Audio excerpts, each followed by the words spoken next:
I'm Kimberly Lavelle at yourparenthelp.com, and I'm here this week to talk about graphic organizers.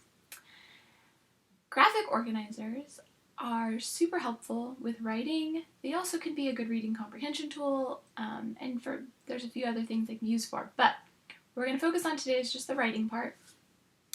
We're going to talk about when to use them, how to use them, why to use them, what they're for, all of that. So to start with, I want to just briefly talk about why we use them.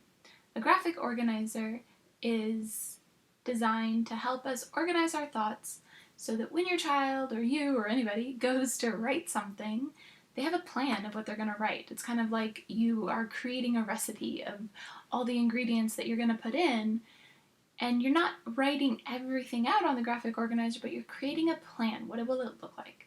Now, you've probably seen a lot of graphic organizers. There's so many different ones. They tend to have similar themes and similar thinking because most of them all kind of claim a similar thing, which is it's how your brain thinks. We designed it based on how your brain thinks. Great. So the ones that the district I work with uses is thinking maps. So those are the ones I'm most familiar with, but I've seen other ones and they're all kind of the same general idea. They're all designed to think about, well, okay, how am I going to organize this type of thought that I have? So if your child is sitting in front of a blank piece of paper, they might be like, what do I do? What do I write? I don't know. Or they might just start rambling. Now, if they were to turn on their voice typing and just be like, okay, I'm going to write about frogs. This essay is about frogs, period. Frogs are green, period. Frogs live in water, period. Frogs eat flies, period. Frogs might have spots, period. Frogs can jump, period. Frogs are tadpoles when they're born, period. Frogs can swim, period. Okay, so you can see there that I've got some that I've got different things, right, that it's like I talk about what they look like here and here. I talk about where they live. I talk about what they eat. I talk about the fact that they can jump and that they can swim. So those are like two things they can do. So I'm kind of like all over the place. But if a kid just goes to write, they're like kind of all over the place. Like they're thinking about this and they're thinking about that and it reminds me of this. And that's a child who's focused on frogs, because you might also have a kid going, and fish also live in the water and also ducks and right? And then they just lose focus altogether and they're off on another tangent. So the idea of a graphic organizer is that they can get all of that rambling out into a graphic organizer before they write. And then when they go to write, they know exactly where all those pieces fit together. So there is a kind of cool website that I found called creately.com, and they have a bunch of different information about graphic organizers and writing. So the ultimate list of graphic organizers for teachers and students. So if you go with the one for writing, they have the persuasion map, and then they show you like a map, and you can actually click on these and then they are editable. So that's kind of cool. The kids can actually put it all there, depending on the level of your child and if this works for them. But right, this is for a persuasive essay. So you're coming up with a claim. You've got 3 reasons why you think this is true. Everyone should recycle more, right? That's your claim. Reason number 1, reason number 2, reason number 3. Facts for each of those reasons. Examples. Conclusion, everyone should recycle more. Expanded. But nowhere in any graphic organizer, there should not be an entire sentence really anywhere. Now, I did say an entire sentence for my claim, and that's kind of okay, but it's not the full amount that I would write when I actually went to write. I would expand even that complete sentence into, you know, adding in a quote or adding in something that I want them to think about, some kind of a hook. I would add in more details, more information, more explanation. I would add more to it. I wouldn't just have that simple sentence. And then each of the main reasons, again, like I could just write a single word here. Environment. Landfills. Like I can just have a single idea. It doesn't have to be a complete sentence, and it's better to not have a complete sentence.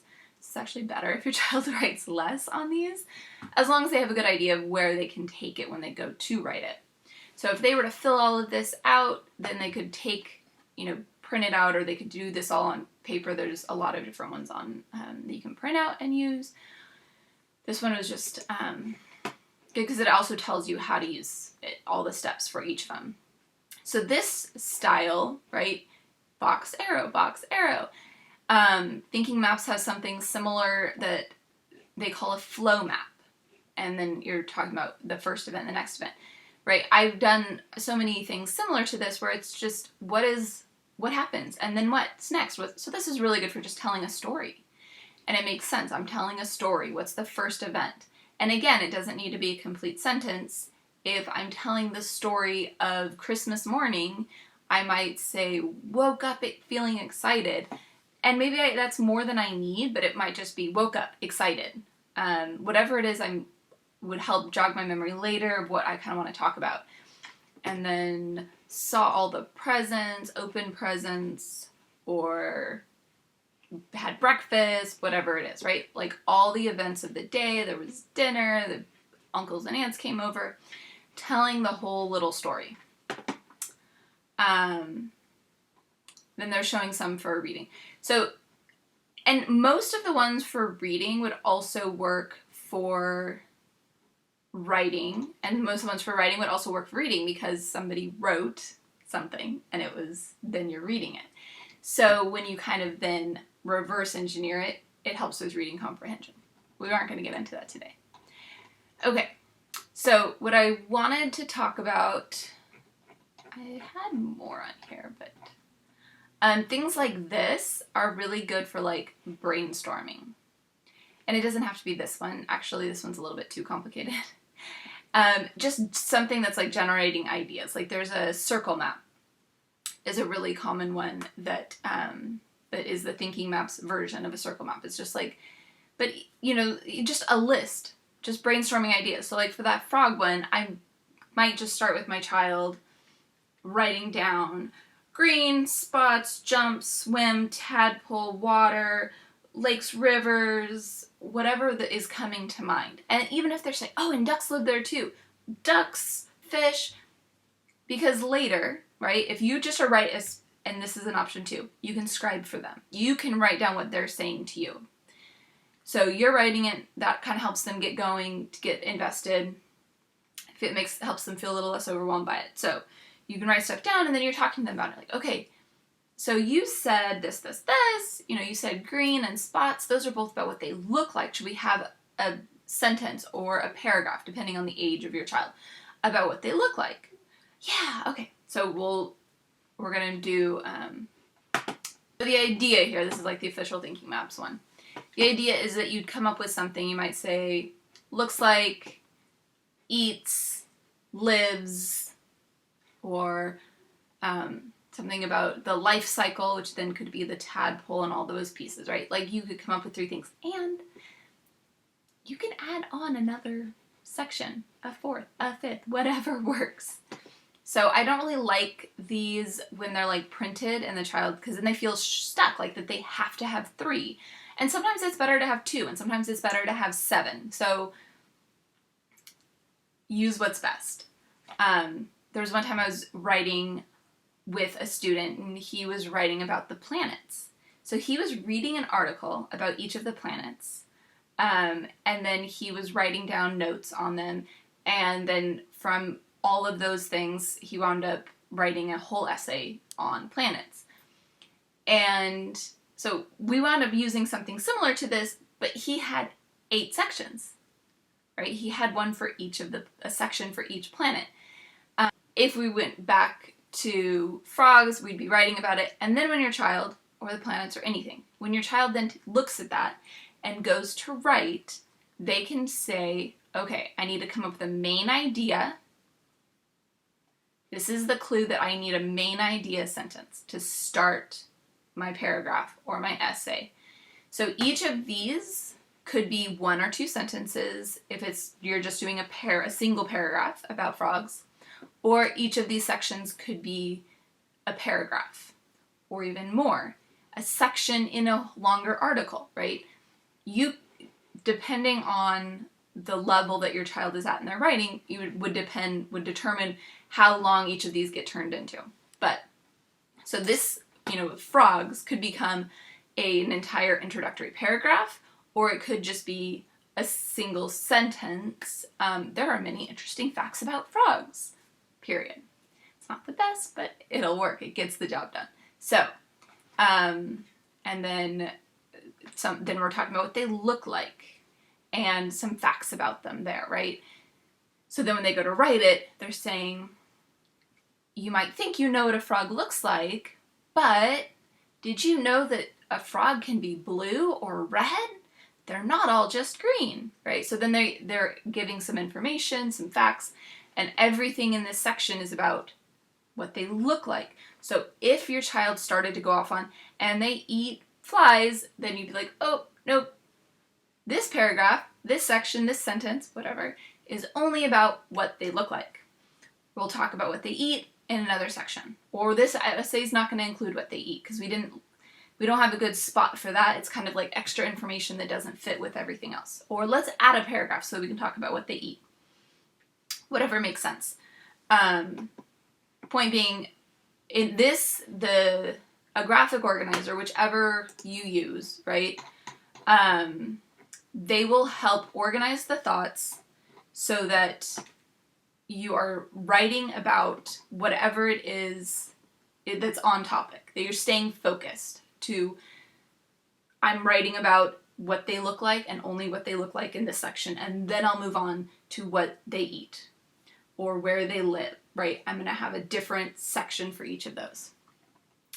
Now, and then like sequence of events, right? You don't want them telling you the end of the story before they've told you the beginning, unless they're doing it as like an intentional hook. So if they're an advanced writer, they might be able to get away with something like that. And you can, even if they say, but my book started with, great.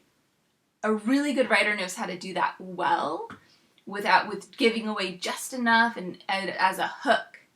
But we're not going to write it that way yet. We can write it that way later. We can change it to be that way, but let's start with going in order so that we know that we've got that skill mastered, and then we can start getting creative with the order of events as long as we have it in our head that we're staying in order. Because most of the time when they go out of order, it's just they're thinking about, for Christmas dinner we had turkey, and for breakfast we had bacon. And after breakfast, I opened a present. And then my cousin came over after dinner. And then,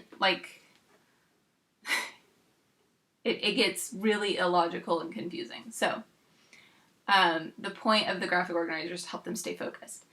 Now, should everyone everywhere always use a graphic organizer? I would say no.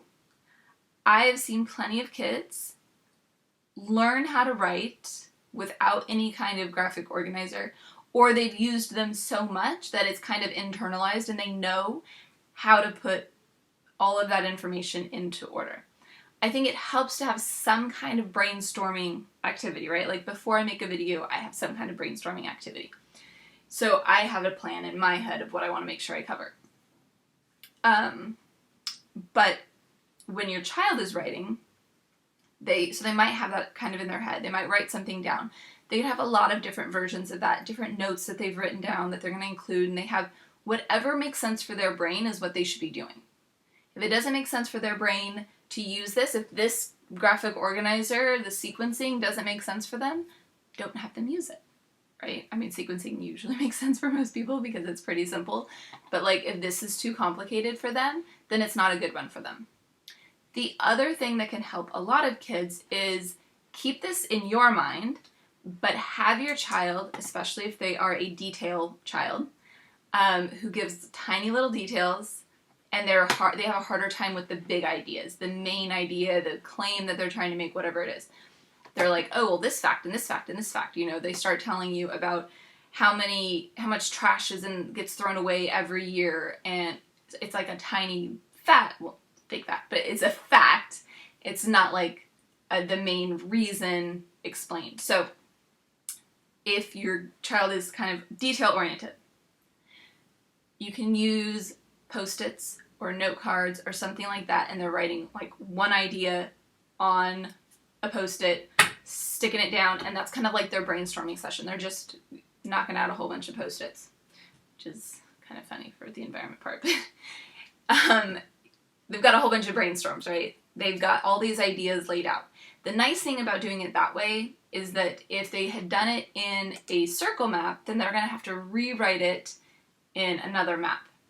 Unless you did it online, they can copy and paste, so that works too. But if they write it down on like Post-its, they can have it all over. It doesn't matter. They can have a stack of them, whatever works. And then they can take all those pieces and organize them and say, okay, well, this is about the frog, green spots. Those are both about what they look like. Let's have a category of what they look like.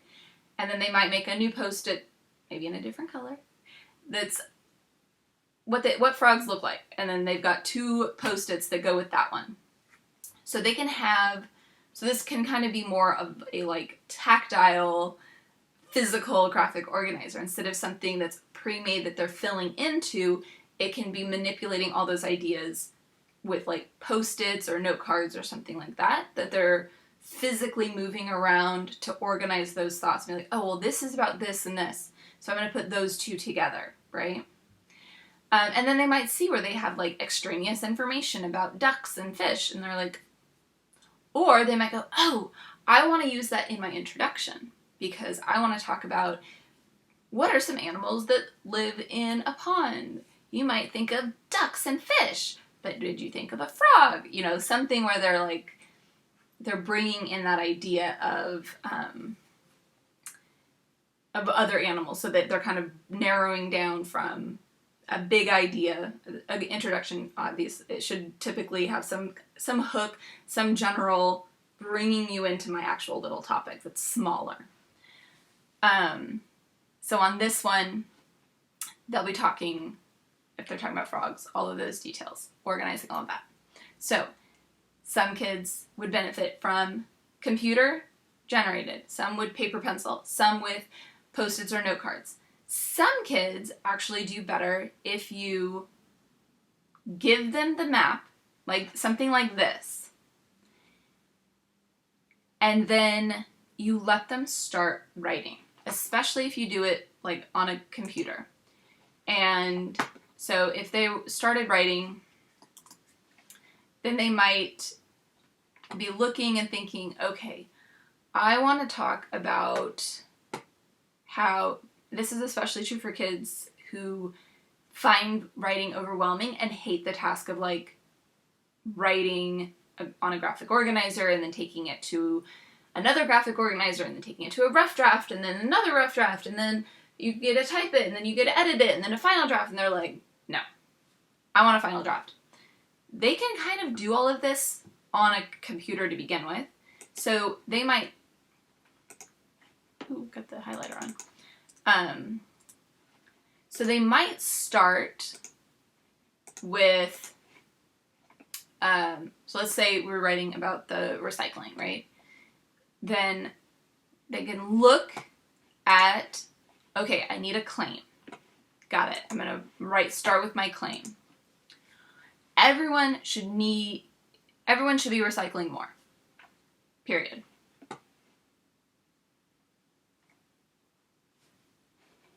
I'm going to turn that off, and then obviously I made an error. You can kind of see there, everyone should be recycling more. So I'm going to fix that. And then they might look at that and go, oh, that's not very long. I'm going to have to make that longer. And maybe right now they want to make that longer, which normally we would do this later, right? If your kid is one who does not want to go through the process of brainstorming and then this, and they want to like get it all out at once, they can. It looks different. It's not usually how it's taught, but they can, and they can be successful with it. They can say, oh, this is really short. I need to make that better. I'm going to start with the planet is suffering, period. People throw away too much trash, period.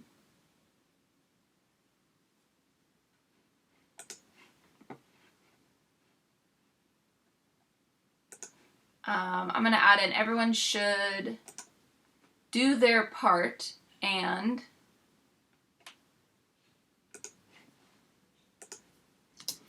then I can fix the capitalization later. Or right now, again, if your kid is like, oh, I need to fix that right now, this should be capital.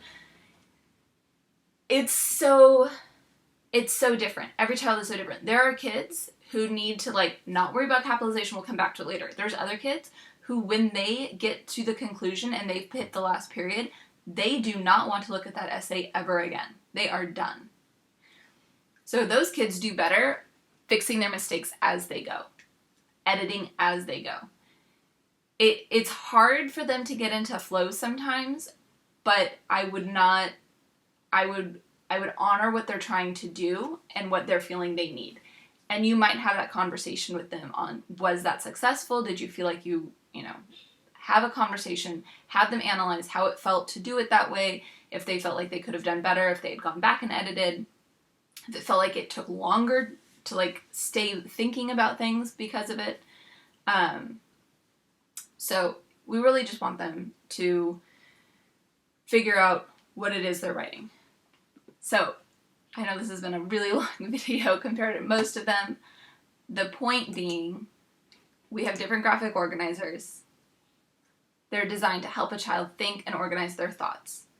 If they are exhausting, frustrating, or overwhelming to your child, they can use them as a reference and maybe not actually write on a graphic organizer. They could have it next to them and just note that they're starting with a claim.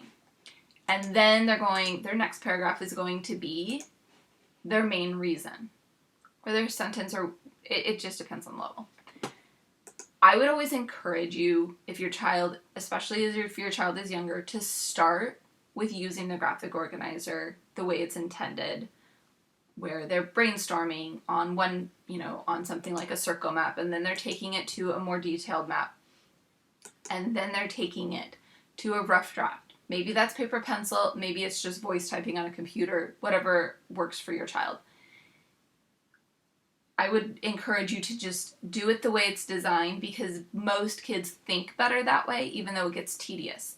I would always divide that up, chunk it. This video is way longer than a lesson should really be when your child is struggling with focus. So they would do a circle map one day, the next day or later that same day they might take it to a tree map or some other kind of map. Then another day they'll start a rough draft. Maybe they just do one paragraph out of this 5 that they're going to wind up doing. Whatever it is, they're doing one piece. So chunking it up helps a lot. So you're choosing which map works. You're deciding whether or not that your child should be doing it. If you haven't started, if they're young and haven't done a lot of it, do it the way it should be done, at least to start with. You can write for them. You can be the scribe, and that a lot of times takes a lot of that pressure off. When they get better at it and they really know how to use those maps, they might start skipping the brainstorming step, the map making step, and they might just use it as a reference. And that's okay if that works for them. I would have them really question, analyze if that is working for them. Okay, I know that was really long. If you have any questions, please reach out to me. You can find me at yourparenthelp.com, and I hope that was helpful.